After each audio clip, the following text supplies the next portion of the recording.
आज कपड़े हैं, कल को नंगे पत्ते मार के घूम लेंगे आजाद भारत में, नए भारत में। फिर मोदी जी कहेंगे भारत 2.0 बन गया। पहले नया भारत करते थे, करते करते लोगों को गरीबी रेखा पे ले आए, अपर मिडिल क्लास को भी जो है गरीबी रेखा के नीचे गरीबी रेखा पे ले आए। गरीबी रेखा वाला गरीबी रेखा से नीचे चला। उनको सिर्फ यहाँ पे राजनीतिक ग्राउंड उनका कमजोर करना था, उन्होंने कर लिया। भाजपा की सरकार आनी थी दिल्ली में, वो ले आए, बस उनका मकसद ये था।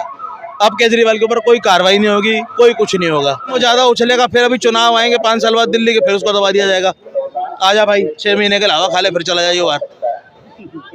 बस ये है और कुछ नहीं है। तो लोग तो अब भी कहते हैं कि भ्रष्टाचार किया, सरकार कह रही है कि भ्रष्टाचार किया। अरे भाई भ्रष्टाचार किया, शराब घोटाला था क्या? दिल्ली का राजस्व किसी को पता? जिस टाइम पे केजरीवाल सरकार ने शराब के दाम कम किए तो दिल्ली का राजस्व कितने गुना से बढ़ा था? 36.4 गुना से जो है हमारा, मतलब इसका दिल्ली सरकार का खजाना भर गया था 36.4 से। इतनी तेजी से भरा था। क्यों? कारण यूपी में शराब महंगी, यूपी वाला दिल्ली। हरियाणा में शराब महंगी, हरियाणा वाला दिल्ली। पंजाब में शराब महंगी, पंजाब वाला दिल्ली। राजस्थान में शराब महंगी, वो उधर जयपुर वाला पार्टी इधर। राजस्व बढ़ गया था भाई साहब। और ये सब ये राजस्व पे ही चलती है सारी कहानी। ये सारी की सारी कहानी राजस्व की थी। ये सारी लड़ाई पैसों की थी, भ्रष्टाचार की नहीं थी। हरियाणा में लिकर पॉलिसी अब जो नहीं लागू हुई है, अभी झारखंड में लागू होने जा रही है नवंबर के अंदर में, वो भी कह रहे हैं हम एक के साथ एक फ्री देंगे। फिर क्यों? जबकि बिहार में तो सारी शराबबंदी है। पहले के जमाने में कहता था ना औरंगजेब ने ये करा और मुगलों ने ये करा और फलानों ने करा, वो सब कुछ नहीं था। उस टाइम भी पैसे की लड़ाई थी, उस टाइम भी वर्चस्व की लड़ाई थी, उस टाइम भी सारा राजस्व की लड़ाई थी।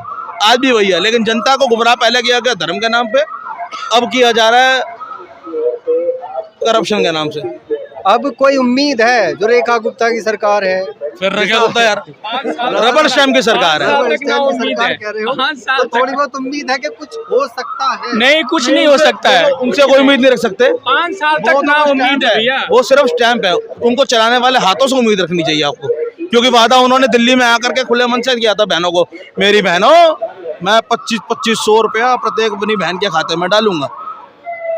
आज 2500 बेचारी हमारी बहनों के पास नहीं आ रहे, उनको देना चाहिए आपको, और नहीं दे सकते। इन्होंने क्राइटेरिया भी निकाला था, जो इस क्राइटेरिया में औरतें आती थी, महिलाएं आती थी, उनको भी तो नहीं मिला। क्राइटेरिया कुछ निकला था ना कि जो बीपीएल एपीएल कार्ड ऐसे था कि उनको मिलेगा, जो वो भी क्राइटेरिया में है उनको भी नहीं मिला। बताओ यार, प्रवेश वर्मा ने चुनाव से पहले क्यों अपने कॉन्स्टिट्यूएंसी के अंदर क्यों सब लोगों को 1100 रुपए दिए थे?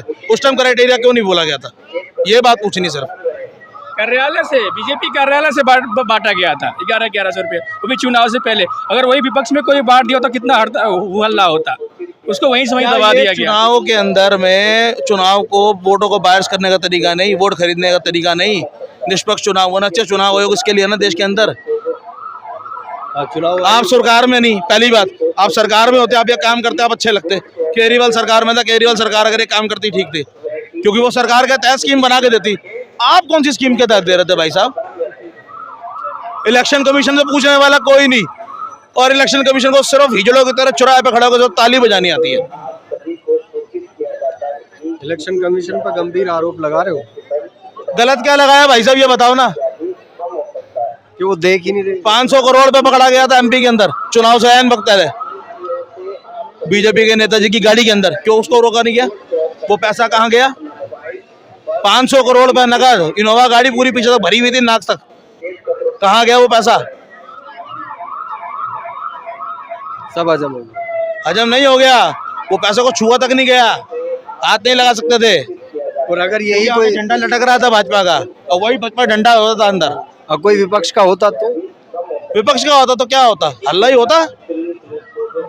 40-50% लेके उनको भी छोड़ते थे। इतने शरीफ तो नहीं है कि वो बेचारे गरीब भी छोड़ते थे अपना पैसा। विपक्ष वाले वो भी 40-50% में समझौता करते, वो भी लेते अपना पैसा वापसी। शरीफ कोई नहीं है भाई, हमाम में सब नंगे हैं, हमाम में सब नंगे हैं। कोई ईमानदार नहीं, कोई शरीफ नहीं है। जनता ये नहीं देखती मेरा भला कौन कर रहा है, जनता ये देखती है देश का भला। भाई तुमसे देश है, तुम हो तो देश है। अपना भला देखो पहले, अपने भले के लिए सोचो, अपने भले के लिए सोचो, अपने मोहल्ले का भले के लिए सोचो, अपनी गली के मोहल्ले भले के लिए सोचो, अपने शहर का भले के लिए सोचो, तब देश का भला होगा। लेकिन वो नहीं दिखता। कहाँ से? गिनती 100 से शुरू करनी है। तो जनता तो मांग करती कि मोदी जी आए, फिर दोबारा आए, अच्छी बात है आए। आज कपड़े हैं, कल को नंगे घूमेंगे, पत्ते मार के घूम लेंगे आजाद भारत में, नए भारत में। फिर मोदी जी कहेंगे भारत 2.0 बन गया। पहले नया भारत करते थे, करते करते लोगों को गरीबी रेखा पे ले आए। अपर मिडिल क्लास को भी जो है गरीबी रेखा के नीचे गरीबी रेखा पे ले आए। गरीबी रेखा वाला गरीबी रेखा से नीचे चला गया। तनख्वाह बढ़ी साली 5,000, खर्चे बढ़ गए 12,000। तनख्वाह बढ़ी 5,000, खर्चे बढ़ गए 12,000। फिर और वो भी वो नहीं कि जिसने कोई अयाशी करी हो, उसके अंदर जरूरत का खर्चा, दाल रोटी का खर्चा। तो पहले बच पा रहा था, मतलब कोई आम आदमी पैसा बचा पा रहा था, इस वक्त नहीं बच पा रहा। भाई 15,000 कमाने वाला 2014 से पहले 5,000 बचाता था, जो वो गांव भेजता था। आज 15,000 छोड़ो, आज 25,000 कमाने वाले से पूछ लो गांव कितने पैसे भेज रहा है। अगर गांव में जमीन होती होगी तो खेती का जो ठेके का पैसा आता होगा वो भी थोड़ा बहुत ले लेता होगा। हमको 5-10 हज़ार रुपये दे रही, हमको जरूरत है। और जो नहीं ले रहा, जिसके पास कुछ नहीं है, वो क्रेडिट कार्डों पर जिंदा है। क्रेडिट कार्डों के डिफॉल्ट लोन क्यों बढ़ गए हैं? लोन देने में आसानी कर रही सरकार। भाई लोन देने क्यों है? आप कमाई दो ना मेरे भाई, आपको कमाई देनी चाहिए ना, आप रोजगार पैदा करो। लोन देने क्यों है आपको? मतलब आपको किसी को मदद करनी है तो उसको रोजगार देकर करोगे या उसको भिखारी बनाकर मदद करोगे उसकी? इसका मतलब क्या? आपकी नीयत क्या है? अपना गुलाम बना के रखना चाहते हो? मतलब यही है या और कोई मतलब भी है इसका?